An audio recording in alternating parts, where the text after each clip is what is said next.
Tema kita pada kesempatan ini adalah taubat dari maksiat. A'udzubillahi minasyaitonirrajim. Ya ayyuhalladzina amanu, hai orang-orang yang percaya bahwa dia diciptakan Allah, nafasnya titipan dari Allah, jantung paru-parunya pemberian Allah, dan dia akan mati menghadap Allah. Setelah mati dia akan hidup lagi mempertanggungjawabkan segala amal perbuatannya. Ya ayyuhalladzina amanu, hai orang yang percaya, tubu ilallah, kembalilah engkau kepada Allah. Selama ini kau disibukkan oleh khamar, sibuk oleh zina, sibuk narkoba, sibuk ganja, sibuk riba. Tubu ilallah, kembalilah ke jalan Allah. Taubatan nasuha, taubat yang sebenar-benarnya. Wa anna hadha surati mustaqima, jalan Allah itu lurus. Manusia ketika melewatinya zigzag, kadang ke kiri, kadang ke kanan. Ketika dia kembali ke jalan Allah, kembali itu bahasa Arabnya taubat. Taubatnya yang benar, taubatan nasuha. Nasuha itu diambil dari menyaring madu. Kebetulan saya dibawa oleh jamaah untuk panen madu. Ustaz Somad, kita nyari panen madu, ayo masuk ke dalam hutan. Naik mobil 3 jam, jalan kaki 2 jam. Lewat lumpur setinggi pinggang sampai ke leher, akhirnya sampai ke dalam hutan. Sampai ke dalam hutan, pemanjat naik ke atas, tinggi pohon lebih kurang 50 meter, ditarik pakai tali. Lalu dia tebas, dia cincang tuh sarang lebah. Terus kami di bawah menampung pakai kain. Ditampung pakai ember besar.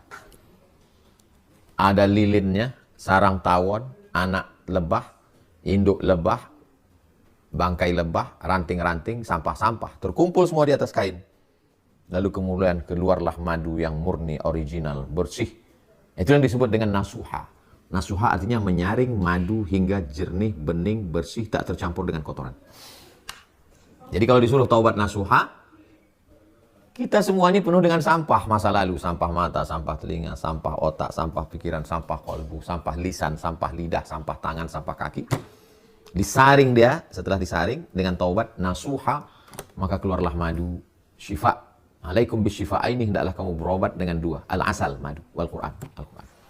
Jadi kata-kata dalam Al-Quran itu penuh dengan makna yang sangat dalam. Filosofinya adalah perlu proses yang panjang, perjuangan, sampai akhirnya disaring, selektif, lulus fit and proper test, barulah menghasilkan sari pati madu yang luar biasa. Taubat nasuha.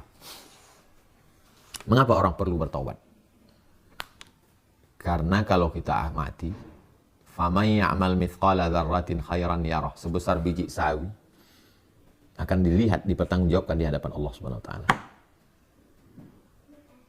Andai seluruh orang di dunia ini semuanya mabuk, sakau, minum khamar, berzina, Allah tidak rugi sedikit pun. Wa may yanqalib ala aqibaihi, siapa yang murtad, na'udzubillah, na'udzubillah, na'udzubillah, fala yadurrallaha syai'a, Allah tidak rugi oleh sedikit.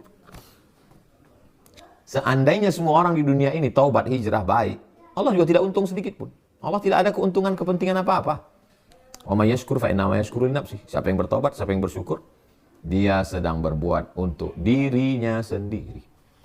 Jadi jangan lagi kita berpikir, kalau saya nggak taubat Allah rugi, kalau saya taubat Allah untung. Nggak ada keuntungan sama Allah sama sekali.